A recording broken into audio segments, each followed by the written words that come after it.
tell me a little bit more about Emergent. And I understand you're in growth mode. You have multiple brands.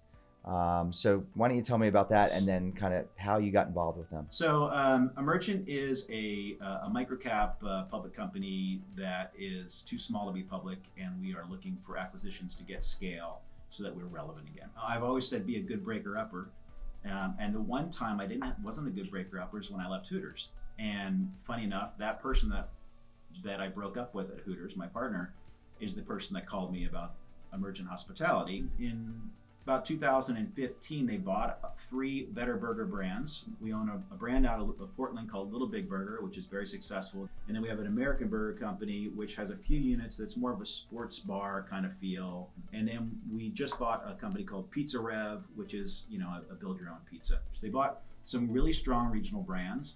I think we made the mistake, and I wasn't there, of letting the founders of these companies go. It's like, but if I'm going to buy Phil's Barbecue, I got to have Phil, at least for a couple of years to help navigate the transition of the brand and how we're going to grow, plus the learning the ins and outs of what the brand is. In terms of just stepping up the quality of people, I know for us, we've evolved in terms of how we onboard, and we'll continue to evolve. How deep of a dive do you go into your people? Every level's different. Because we're in fast casual, it's kind of a little bit different employee, I think, than some of the full service restaurants that I've had in the past. Pre-COVID, drug screening and background and social media first management level. We've de-evolved in our hiring. We're hiring right now whoever I can get. We're hiring for culture fit almost exclusively, because we can teach the people how to make the pizza and how to flip the burger, and you can't teach people how to be nice to people and care. It doesn't matter what restaurant you're in.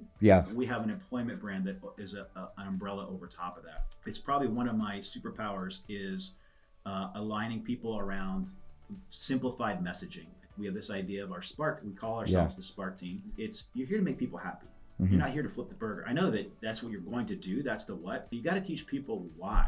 We can train you the how. And the what. The what is flipping the burger.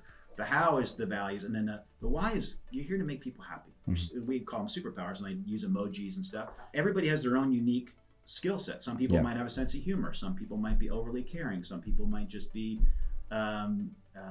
compassionate. So everybody has a superpower that they can bring to the table. If not, then don't be guest facing, right? Go back and cook. And be a superpower cook. Yeah.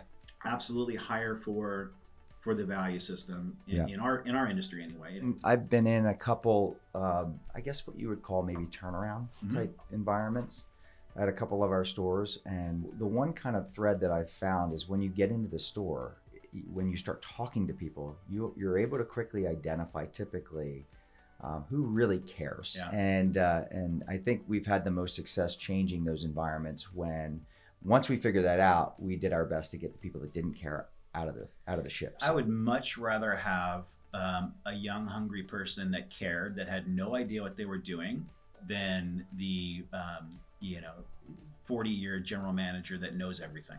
If they're not a culture fit, let them go.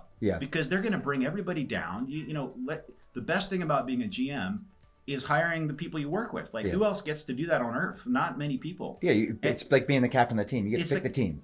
Pick your team.